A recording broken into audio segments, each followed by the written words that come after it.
All right, welcome to Pass the Mic. It is Friday, July 12th, 2024, episode 123. Michael Gervasi, how are you? What up? How you doing? Good, good. We are on the back half of summer really now, right? Doesn't they usually say after the 4th?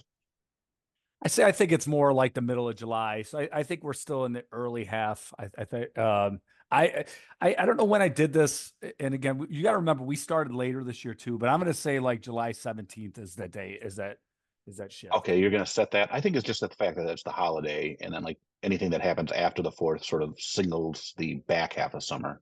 Yeah. But I mean, math, I'm not going to get into the math of it.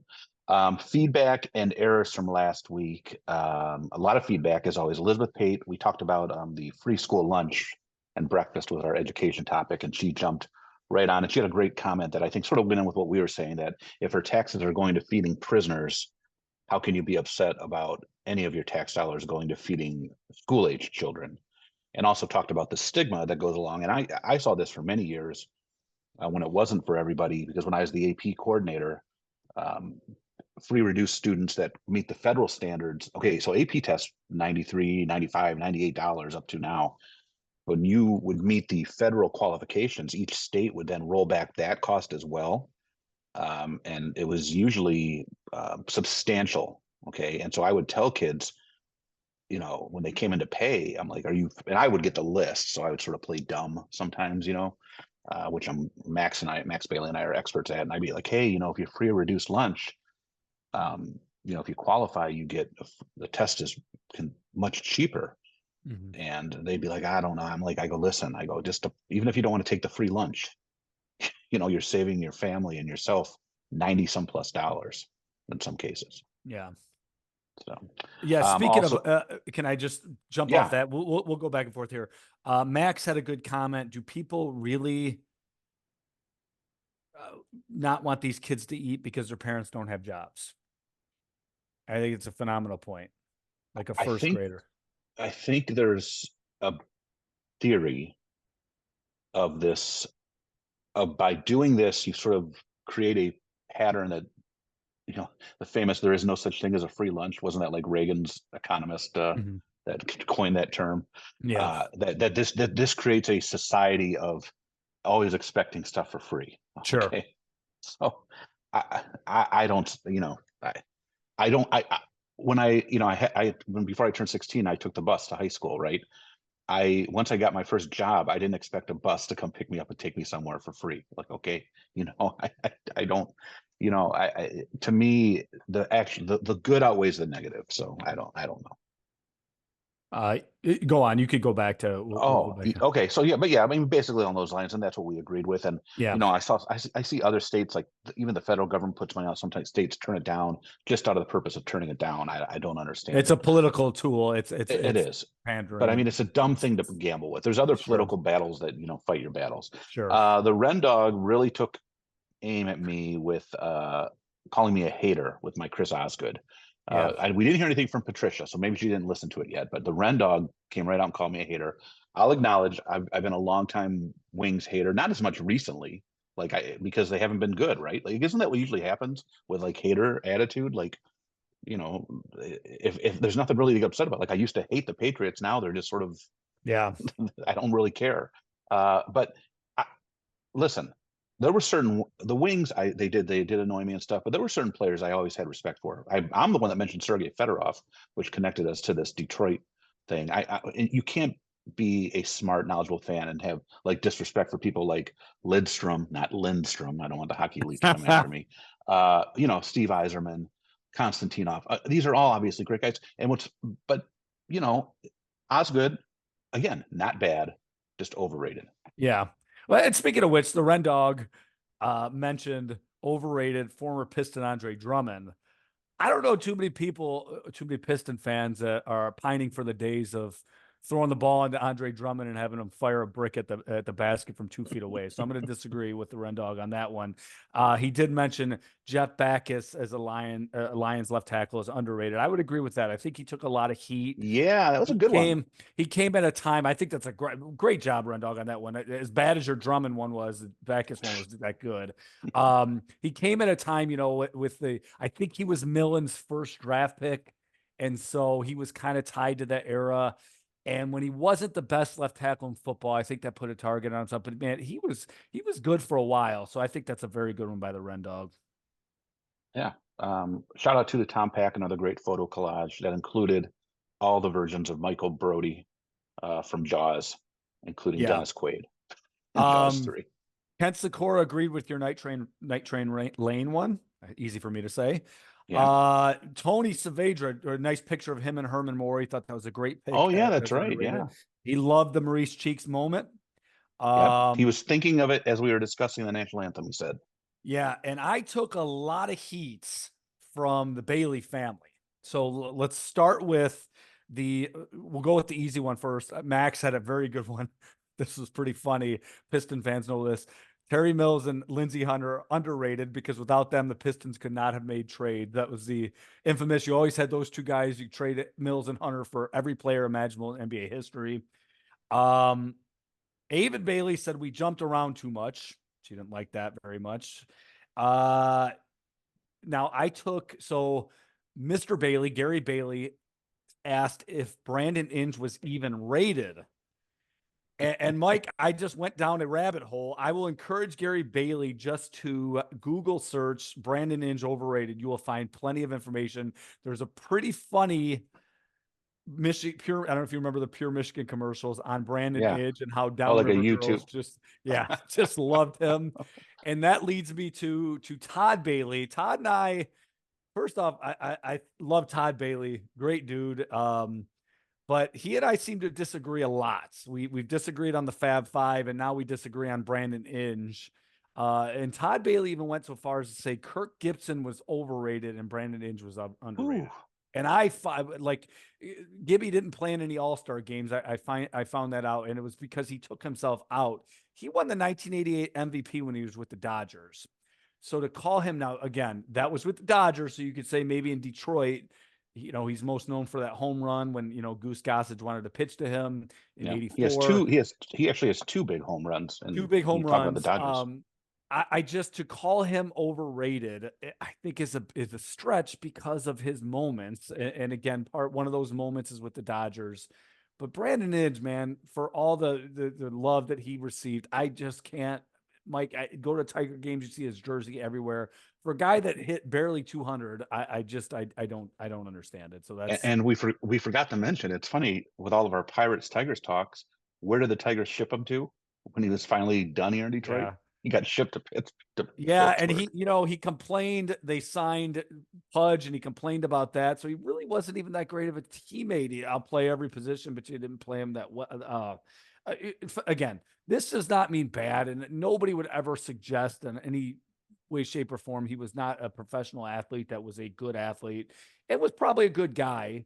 He just, to me, the things that people loved him for, I just didn't understand from the teammate part of it to his offensive production was just terrible. So for an everyday regular. It's funny that you mentioned Pudge because, and I hope I'm getting, Miss Torres, I think, in her text to me mentioned Pudge as being a little overrated. Oh, okay. And I That's see that. I see that. Was he I better than hope Inge though? he was better than Inge, but I think that he was a good catcher. And I think by the time, again, but I think a lot of his, and I hope I'm not misquoting my source, but I'm almost positive. Sometimes when all the texts come in and flowing in, and they sort of get lost in the shuffle, and I try to take notes. You're better at taking notes. You're better at taking notes on commentary and guest feedback. I do a terrible job of it. I'm positive, So my apologies to Coach Torres if I'm citing this incorrectly, but I'm pretty sure she listed Pudge as her overrated, because I know she said Maglio was. I do remember that she said Maglio was her underrated. She was a big Maglio person.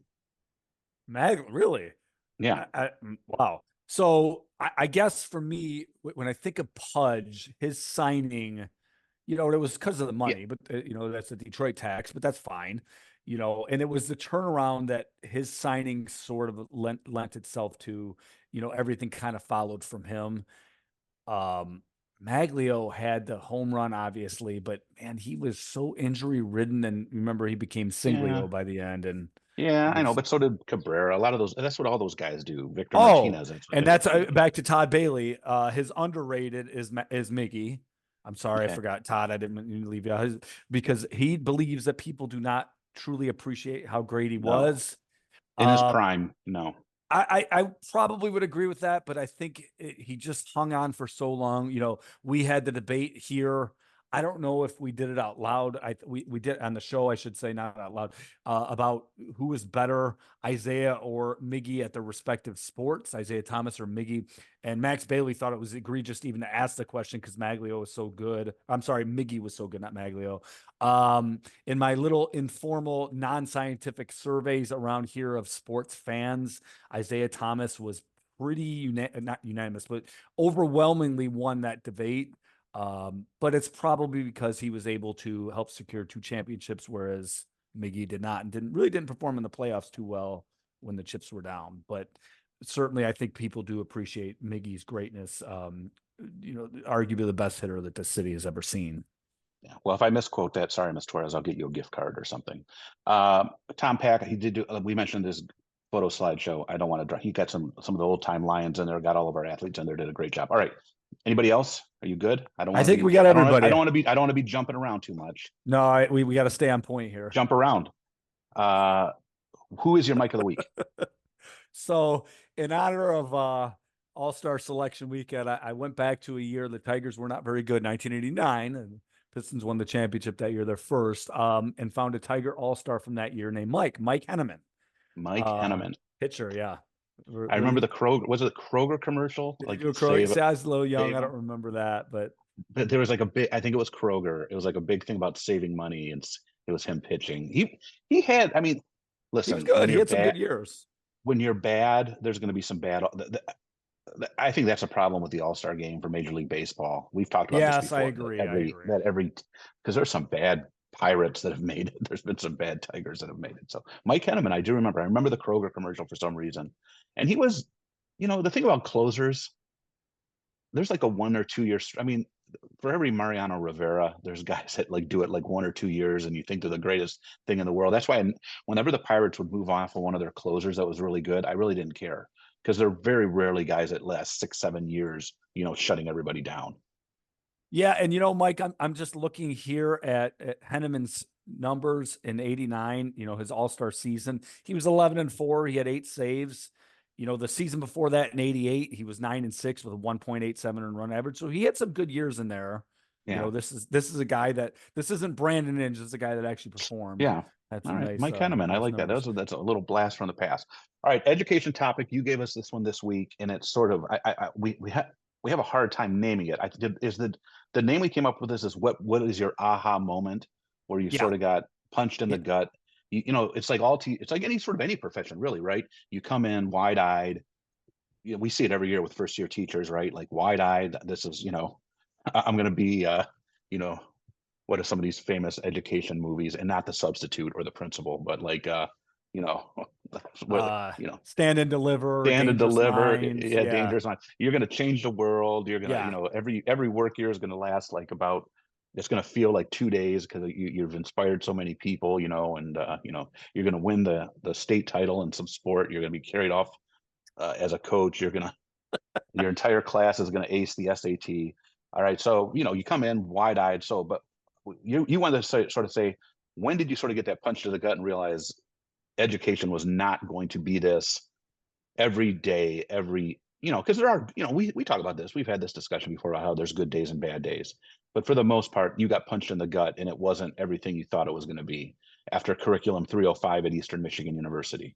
With an amazing professor too. She was wonderful. So I have two. I'm not going to do three because I think Avon Bailey didn't like that either. First, I come in and I called it a cold water moment where you're kind of doused with cold water where like a reality check really hits you. I came in and Mike, I'll never forget when I found out I was going to work at Carlson, I was, practicing my lesson and, in front of the mirror and doing all that stuff. And really quickly you discover just those reality moments. So like I said, I have two of them. The first is I had the office drop some money off for a student. who had to pay for something that was going on, whatever was going on at school that day. And if I'm not mistaken, it was a $20 bill. And I stupidly left it sitting on my desk, and you could guess what happens next. And I was shocked by it. How could a student who would do such a thing? And I never, Yeah. because kids are so innocent and pure. That was my mindset going in, and all you got to do is just show them the right way. And, so I left that money out. It was stolen, and it was really just heartbreaking. I ended up going in my wallet and giving the money to the student. Fortunately, I had it because this poor kid had to pay for something that day. So that was my first moment. Yeah. And not long after, this was one that really was a gut punch. I was watching outside of my room. I was watching the cheerleaders every day after school put some stuff. They were making these posters for Spirit Week. And man, they were working so hard for a couple weeks, for that one Yeah. week. And as I'm sitting there grading papers, whatever I'm doing after school, a student that I had actually in class went and just ripped him down one day, just For no after reason, just for to, no reason. And in fact, I asked him after, because I Yeah. let the powers that be know, and I asked him after why he did that. He said, "I was with my friends. I just thought it'd be cool." He said, "Honestly, I don't know why he did it." It was a Yeah. good answer he gave. It was typical teenage not thinking yeah, things out. right. And so those two moments, I just watched those cheerleaders work so hard on this. Those two moments were the moments that you realized, okay, what I envisioned in this classroom, and not that kids are bad. It's just, that there's realities to each situation. Kids are kids, and kids are going to do dumb things and things that they shouldn't do. And so I discovered pretty quickly those two incidents were probably within the first month I was at Carlson. And I was like, okay, this is not what I envisioned in, a class of 24 kids that, like you said, the stand and deliver moment, or the dangerous mind moment when I'm playing a song at the end of the year and I'm dancing with the kids and everybody, it just wasn't to Yeah. be. And, No. I've learned to forge the relationships. I've learned to do everything you're supposed to do to function as a teacher, but those were two very humbling moments. And so that's my education topic for today. And again, I think it's safe to say that this isn't limited education. Like everyone that goes into it, you Sure. work hard, whether you get prepared for a career, whether it be through vocational training or the military or college or an academy, and you have this vision of what it's going to be, and then you get punched in the gut, right? Like that's always what it is, and it's just a matter of having more good days than bad. The thing about education, though, is we experienced high school, right, for 4 years as a student, so we sort of had an idea. Not every kid is going to pass. Not every Sure. kid cares. Not every kid is going to have the same background as you did, socioeconomic. Not every kid is going to, there are rules. Like if I talk to a teacher a certain way, you'd go home and write and say, hey, you should have heard what so-and-so said to Right. this teacher. And like your parents would have, my dad and mom would have said, well, that's, unacceptable. So that part never really shocked me. I knew I was going to walk into a room and not everyone was going to have the same outlook on school that I did. Right. So that one, I sort of, a lot of people think it's that one, right? Like you think you're going to be able to deal with angels, and that because you've gone to Right. school, unless you were homeschooled and then went into education, which I could never see happening. I have two things. One, the crazy, and it has only gotten worse as years gone on. The crazy focus, and again, you're not going to be shocked on this. The crazy focus on standardized test scores, and that somehow we are at a point where every kid takes the SAT. It is. Once that happened, once we made that jump from just a test to evaluate and see where kids are, to that somehow the College Board in the state of Michigan has every student grade 11 taking the SAT, taking the PSAT in 9, the PSAT in 10, and the real SAT in 11, when that test is not designed for every kid. I'm beating a dead horse. I know I've said it before. It hurts me professionally. This. I agree. It angers me. It angers me. You want to talk about anger me as a taxpayer, because that test isn't free. No. We're paying for every kid to take that test. Whereas college-bound kids, my daughter took it separately a second time. She was going to college and paid and took it. That's where people should be more angry, instead of a free lunch, that somehow the SAT is, and they're in it's not designed for everyone. It's not. And using it as a method to evaluate a school is absolutely ridiculous. Absolutely. The College Yeah. Board should be ashamed. I mean, it's Yeah. just, You mentioned kids. See, I didn't, I think we kind of have a tendency at times to think like a kid should think like an adult. This is one where kids see it too, 16, Yeah. 17, 18-year-old, they see it just as clearly as we do. yes. Like The college-bound kids are all about it. they are about it, and Sure. that's fine. But if a kid's not going to school, there's no buy-in at all. Right. There's none Right. at all, and there's nothing my colleagues that work so hard to try to get people prepared, if there's no buy-in from the start, what are you gonna do? Right. What are you gonna do? Good And one. then my second one is, yes, we knew there'd be kids that don't care, right? Don't care. They don't. We're not talking about the SAT. I'm just talking about like passing a class in general. My big thing was back when I was in the classroom before I lost touch with the classroom was, um, you and I were sort of the same way too. I would always start the year off, and even the class, I'd say that I'm a scorekeeper. I'm not here to fail anybody. Okay, Mhm. I'm here to keep a record of your progress through this semester, and I would bend over backwards to try to get kids to pass a class. All right. And what was sort of disheartening for me even way was not when I'd have like English 12 or English 11 kids that are on the back end that yes, there were other kids that didn't care, but they pulled through and got through. But there were Mhm. kids that don't care. And then I wouldn't be just like, oh, you're done. I'm writing you off. I would do everything I Yeah. could to push them across that, and they would still not do it. And Right. that was like a punch to the gut. I could get it if you were like, because we have some colleagues that, or just depending on what they're very tough. I can't Mhm. cuss. I don't have the beaver, but hard donkeys, that this is the way it is. Boom, it's a zero. No late work. Boom, it's a zero. Blah, blah, blah. And it would be disheartening when you would do these things, say, okay, I'll give you another week, or okay, Yeah. I'll give you 50, turn it in, and it was a big project, I'll give you 50% credit. Yeah. And these Just people do still wouldn't right. take advantage of it. Do A, B, and C, and you can get that 60. And A, Yeah. B, and C will probably take you a half hour at the most, and they don't do Yeah. it. And Yeah. they still don't do it. So those Right. two things, the SAT, and then the fact that not the kids don't care, there's always going to be that block. It's the ones that when you sit there and try and do all this extra stuff and they still don't care. And they Yeah. don't care that you even tried this extra stuff. Right. So Right. um, you know, Good one. uh yeah, but I think it was a great topic. I think, again, not everything is puppy dogs and rainbows, right? Sure. Isn't that the line? So, all right, overrated, underrated. I started very narrow with this, but I made it a little more broader to make it easy. It's a big week for these community Facebook pages, subdivision Facebook pages, city Facebook pages, Downriver and Friends. The 4th of July seems to bring a lot of that out, right? So, and we've talked about these things before. So I figured I saw again in a neighboring subdivision this week, somebody posted video of a kid ringing a doorbell at 10 o'clock and running away and like so, turned into this long argument. So I want to know, what is your overrated on any of these types of pages? So I first off, I did a little cruising. I don't do this as much as you do. I'm not sure why, because every time I do, I get laughs. A little Downriver and Friends, just an overview. Um, and for overrated, I hadn't thought of this until, but I thought of it last night. It didn't even come up because we're in July. It's the school post. Uh, you know, Something that happens in school, and here's why. Usually the school posts, you don't get.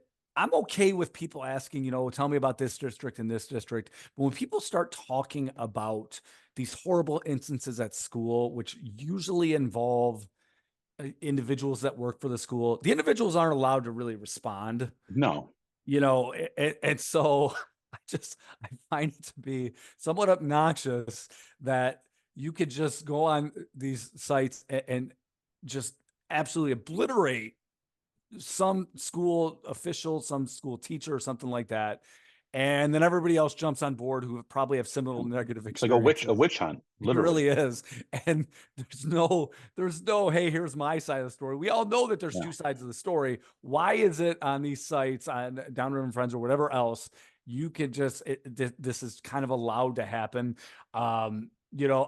I'm sure, Mike, I didn't want to steal yours, which is probably about the loud booms. Anybody hear the loud boom that took place and such and such and such? That's low hanging fruit. It is I low was going to hanging mention fruit. that's a basic one, but yeah, But to we me, could the have used it. school ones, well, those make me laugh because Yeah. I just find it so amusing. But the school ones, recently there was one. I won't even go into the specifics, but there was last count, there was over 100 and some odd comments, and about all of them agreed with the person posting, which was this negative post about it was something that happened at the school. I just like, what would happen if I went on there and just provided some sort of semblance of balance on this issue?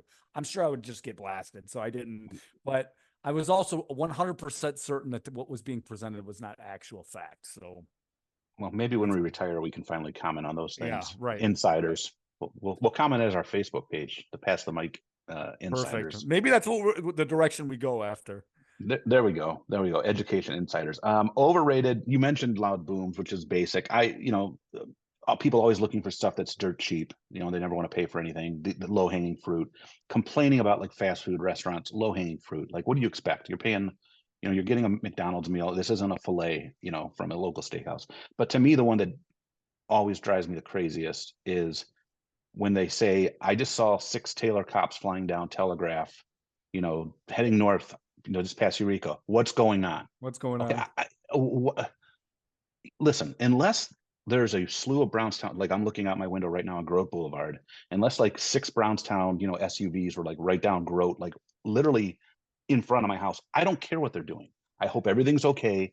And it's none of my business, to be honest, to be totally honest. And I don't know why that is a reoccurring thing that like all the time, you know, tons of, and then, somehow people come up with answers, like serious ones. Oh, there's a, you know, motorcycle chase, you know, this, like, who cares if it doesn't involve, that's my big beef.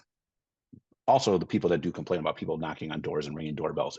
Listen, I'm going to give you some quick advice. I've said it before and I say 100 times. Don't answer the door. My doorbell doesn't even work. Elisa texted me today. She's like, hey, the doorbell's not working. It needs new batteries. Guess what? I'm not buying new batteries because I don't, unless I know you're coming over. And if you really need to get in, you'll pound on it long enough and I'll come get you. That's a good, and I agree with you fully on that, on both points. I actually had somebody knock on my door the other night when I was watching Criminal Minds. So that could become a little disconcerting. But again, I was just like, okay, this is probably one of Melina's friends. And sure enough, she found out that it was, and whatever. Well, with all these Ring cameras anyway, if someone rings your doorbell and runs off, like just look at the camera and say, okay, it's a doofus kid. Like, don't even go answer it. Well, people in my So neighborhood, the kids have countered that with a countermeasure by wearing face masks. I understand this kid, everyone, all these kids know you have cameras anyway. So if you know it's somebody just pranking you, you can pull it up on your phone, do what I do and ignore it. Like, don't go, you know, go open the door and look at nothing. I don't I get hear it. you. All right. Underrated. What do you got? There has to be So some good that comes of these. yeah, very good. Pets have new homes because of places like Downriver and Friends. If you, like I said, I really cool stuff that people put out there. These pets that are Or looking lost for pet or lost lost animals. pets. I actually, before I knew that Dennis could find his way out through any means imaginable, I actually posted on there and had some helpful suggestions. So I think the way people handle pets and find homes for pets, I think it's really cool. And so that's my underrated. It's really neat. If you go on there, like I said, I went on just last night and I found that, and I'm like, wow, that's pretty cool. People do that. People asking suggestions about, you know, can such and such dog, does this dog handle water well and stuff. I think it's pretty neat. So that's my underrated. Yeah, that's a great one. If you tie in lost animals, I think that's a great one. I have two. Anything that's like a nice community story, and and then the one that it ties in with pets, that young kid in Southgate that was doing the lemonade stand, that started like on Downriver and Friends. That this kid's raising money for the local animal Yeah. shelters. It then grew to like the News Herald covered it. It then grew to where Channel 7 or somebody covered it, and then it went all the way to ABC World News Tonight. So good stories like that, where kids or people in the community are doing good things, and you can share it out. We're not complaining about a business. We're not just soliciting cheap business. We're not complaining about like loud booms, but sharing like good stories that everyone can agree is a good thing, that normally you maybe just those people in Southgate would have known about it, and the whatever animal shelter he was donating the money to. Well, now because this story is shared and grown legs so many times, I think that's a good thing. My other one, of course, I'm going to be biased on this, are good restaurant finds. Good, like people that go to mom and pop places and say, hey, I Yeah. just went to this place, Mhm. and write up good reviews, or even chain places and say, I like when they like say, oh, I went to, you know, Chili's, and so the waitress was awesome, and did this and this, and we tipped her really well. Just like things like that, that people that do good things, that's what I like to hear. More positive, obviously, and less negative, and especially if it involves food. But the pet one was a really good one. I like that, especially like I said, around this time, I saw there was like a dog that was lost here, right here in the Rockwood area, and the Rockwood PD shared it. All these people shared it up and down here on River Drive, and I think they ended up finding it. That's a great resource. So we'd love to hear what people think. I know we covered a lot of them, even though we said we were only sharing one or two. We sort of snuck in and jumped all over the place a little bit. We'd love to hear what other people think. All right, hot mic take. What do you have this week? So this week, I'm taking a class through the University of Tennessee Chattanooga on teaching AP government. SEC, man. Yeah, and what not Chattanooga, just University of Well, so Tennessee. it's probably just like a branch That's campus. right. You're So right. That's it's fair. like the U of M Okay, Dearborn. I mean, still the fair point. So most of the people are from the South, which is going to be my endpoint here. But before I get to that, I wanted to share a couple stories, and it's kind of this is kind of amusing. So I had my Lions shirt on yesterday, and I'm in a breakout room with a couple guys, and one of the guys says, this was so funny," and he did it in a Southern drawl. I'm not gonna do it that way, just for fear I don't want to offend any of our Southern audience. But he said, "I South haven't Carolina. seen right, yeah, I haven't seen a Lion shirt since Tim the Toolman Taylor on Home Oh, Improvement." How funny is that? yeah. That's. I thought they were gonna say Beverly Hills Cop. Didn't he? Oh, No. he wore the Oh, jacket. He wore the that just varsity. came out. The part four just came Yeah, out. Axel Foley. yeah. So I like puffed my chest out. I'm like, man, you're going to be seeing a lot of these this year. We're going to the Super Bowl, and he's like, I think you guys are. But Oh, then he said, but you got to get that coach who's too much of. He's I love your coach, but he's too much of a gambler. And you guys would have won that NFC Championship game if you'd have just kicked the field goal. To which the other guy, also from Tennessee, jumps in and he said, "I disagree. I think it's oh, great that he jeez. gambled so much." It's like an argument from around here, but both guys Yeah, agreed that it's cool hearing other yeah. perspectives, National national perspectives. perspectives. Both these guys from Tennessee. Um, and then that was my first. I thought that was pretty cool, but I then, you get to hear the stories from other people in the class, and there's like 23 people in here. And I just thought I would share this. First off, um, with the debate that happened 2 weeks ago, we could talk about age and lies and Hmm. senility and all that stuff all day. But I found this to be really interesting. Nobody has shared their politics, but what two people really stuck out to me, and I wanted to share their perspectives. One teaches in a very rural district that is 99% white. Um, Okay. and he is originally from Chicago, and so he's it's a very very challenging thing for him to come from the city of Chicago to teaching in this very rural district. Um, and he's like, I have to humble myself because these people are people in this rural district. I didn't mean to say these people. I hope nobody took offense to that. Are going to see the world a lot different than he did coming from Chicago, and that's okay, right? And I think that's something we have to remember, because if nothing, I think things are about to get really nasty. I think the polarization is really coming into being. I'm seeing it on social media, even amongst Democrats, who are very divided on if Biden should get out or not. That's you could argue that at another time. But that was the first one, and then the second one was another woman from the South who actually went to a district, a very poverty-stricken district, and she was the only white person in her school, and she's told stories about uh, having to the kids and she didn't say the demographic of the district, so I'm not going to make any assumptions except to take at face value what she said, which in this really, I think for all of us, even in teaching, really need to hear stuff like this. The things that they had to deal with, missing kids, the administrators at the school driving to kids' houses, having the kids nowhere to be found, just the challenges that people face every day. And it kind of goes along with what we talked about last week with the free and reduced lunch thing.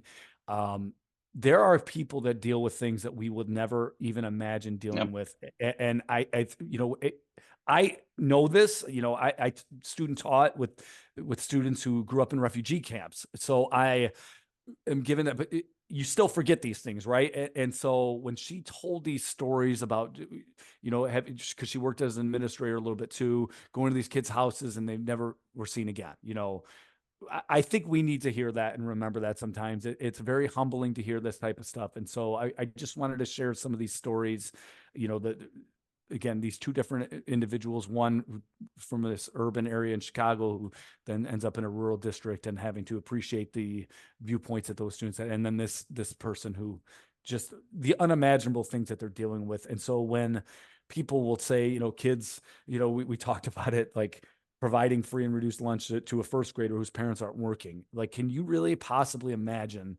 going into these districts and seeing these things that this person did?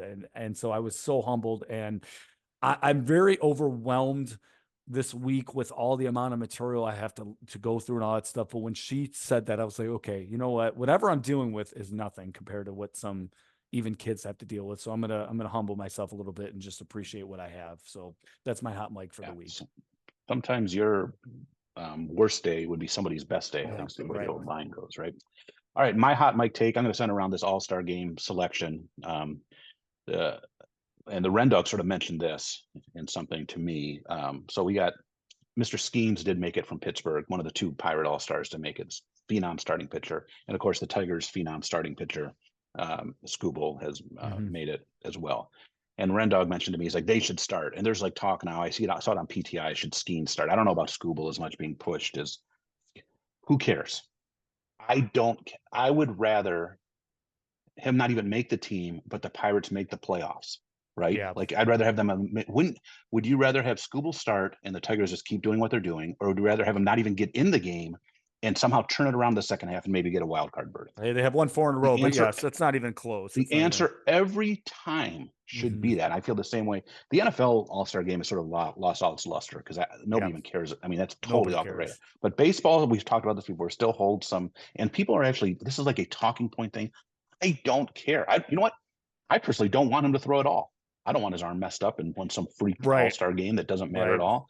So no, I don't want him to start. As a matter of fact, sit in the bench, sit in the crowd with your girlfriend, Livy Dunn, and enjoy yourself. And, just I don't even know where the game is this year. Don't throw one pitch. I don't know if I'm a party pooper or whatever, but to me, the regular season and eventually being a team that's good enough to make the playoffs is what's more important to me. No offense, Ren Dog. It's cool. They're great pitchers. What do these starters usually do? Do they throw 2 innings usually? I don't even know. I haven't watched an All-Star game in years. Do they give those guys 2 innings if they're not getting rocked out? I don't even know. And man, again, this isn't even a baseball thing. You mentioned football, but in general, I do not tune into any All-Star games. I don't think I've tuned into a single one for more than 3 or 4 minutes, unless I had to, as at a bar or something, since 2009. I will not be watching the Major League Baseball All-Star game at all. I just know that the day after, there's nothing that goes on. So, but yeah, that's my hot mic. Really simple. Sorry, Ren Dog. I don't want to see the dream. If you guys want Skubal to start, go ahead. I don't care. I don't want Skeens to start. I don't even want him to pitch. I don't even want him to play. I'm with him. All right. This is going to go a little bit into feedback to wrap things up. We're certainly not going to wrap. Your hot mic last week, Christian Ibrahim. I saw him twice since the episode. Really? Wow. Yeah. So he's looking good. He came up to the golf course. He came up in his sister was up there with family members. They played a round of golf, and he got a cart and just so he could be outside and do stuff. And it was nice to see him. I saw him both. I worked Saturday. We're recording early, man. Tuesday the 9th. I saw him on Saturday, and I saw him yesterday on Monday the 8th. Came up and it was good to see him. And you gave the great news last week about his battle with cancer, and I saw him 2 days, man. That's great. I don't know. It must have had something to do with the Pass the Mic show, I guess. Wanted to come up and see me there at the golf course. So that's awesome. That's so cool. Yeah. So yeah, and he did you ask him if he had listened? Because I was actually supposed to text him, and I just looked and I realized I mentioned it. I go, hey, we just mentioned your thing on the show. I didn't ask him. He was we're a little busy up there. We gotta get cards out to everybody. We're a place of work up there, but I was talking to Haley, and she was saying, that they're trying to get him, because like you said, he had a mask on, and then he can't really go into golf is the perfect thing. Remember way back when COVID started, golf was the one thing that was you're socially distanced anyway. So it was good for him to be out and, driving around. It was nice weather before this. Of course, now the remnants of the hurricane, we're supposed to be under a flood watch starting tomorrow. So hopefully I don't lose my internet and I can upload this and get this all out. So that's, it was great to see him. And I just wanted to remember that was one thing we had last week as well. So Anything else you got going on this week other than back That's to it. school, Rodney Dangerfield? I'm headed to Grand Rapids Oh, this nice. weekend. Yeah, Should be a big your weekend. Yeah. birthday. When's your birthday? This weekend, July 13th. Yeah, July 13th, right around the corner. Saturday. So there we go. Yeah. So yeah, the day after the well, happy early birthday. Enjoy lovely Grand Rapids. Hope everyone stays safe with this big rainstorm that's happening midweek, and we will see you next week.